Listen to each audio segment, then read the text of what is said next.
I believe the first time I really experienced depression, I was maybe fifth grade, and that was when my father was transitioning out of the household, and that was a big factor for me. So I always ask myself, was I good enough? Was I good enough for anybody? If my own father, don't want to be around me, I remember so vividly.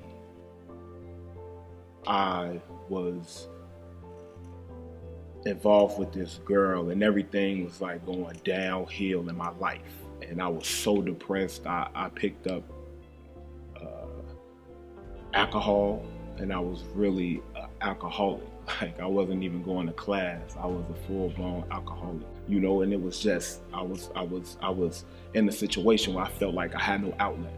And on this particular day, I knew I had a plan to kill myself. I was talking to, I went to class how I normally do. It was routine. I talked to my buddies, talked to my friends, I spoke with my girlfriend or whatever. And I just felt like, okay, you're gonna do this. You're gonna kill yourself. You're gonna do this. Before I could do anything, my mother called me. She called me, and at that moment, I realized that my purpose was far greater than anything I could fathom. It wasn't coincidence that she called me. And when she called me, she spoke life into me at that moment. I knew that was God talking through her. We got off the phone. I broke down crying, threw the gun to the side, broke down crying. And God really maneuvered through people in my life. What you're dealing with you can be saved from your own thoughts. I'm a living witness, and I'm telling you, you can be saved through your own thoughts. Some of the most negative thoughts I had in this world, I remember vividly all of those things, but now they can't permeate into my life now. I don't accept that, and it's a blessing. So my first time dealing with depression was when I was about 18.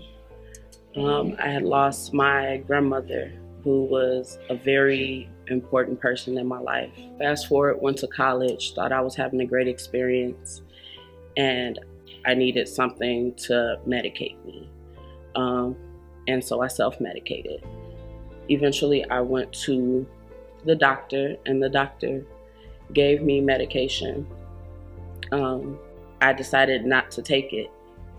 I was one of those people that was like, I don't need medicine. It'll heal itself. I can just pray about it. I'll be okay.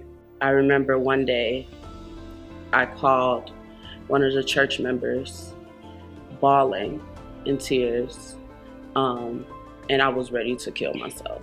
She prayed with me. She spoke life into me. She spoke life over me. And I got off that phone conversation, and I knew that tomorrow was another day. When I said I felt no desire to do anything, I had no desire to do anything, but I was able to pick up my paintbrush and my easel and my canvas, and I found something that could bring me out of that slump. You have to have faith. My first experience with depression was not that long ago. In fact, it was 8 years ago. And it started with a job.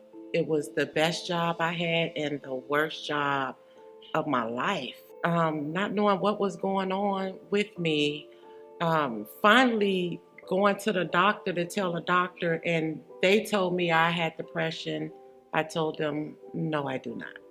But I couldn't manifest why I was at this age as an adult having depression. They wanted me to go talk to a therapist. I was a firm believer that therapy worked for children only. I was afraid of people knowing, so I climbed into a shell. I lost a lot of friends. I stopped answering phone calls, and then the bottle. I started picking up the bottle. I learned to live with the depression out of fear. It wasn't until I heard someone's testimony regarding faith over fear, and I decided to try to give it a chance. I failed a lot. I didn't want to face it. The fear was running me. It was ruling everything about me. The fear of talking about it, because no one should know my weakness. Remember, depression I thought was a weakness. It was not until I decided in this very moment right now, talking, to tell anybody who sees this that I too suffer from depression, that I am deciding to heal. I will no longer walk in fear of my depression. That will never define me again. I am truly standing on the faith of the prayers that my mother had for me and strangers. I filled out all kind of prayer cards. I'm here now, sitting here telling you guys that it works. You just have to have that faith. You have to stay in your faith over fear. I struggle with it every day, but every day I wake up with my faith over fear.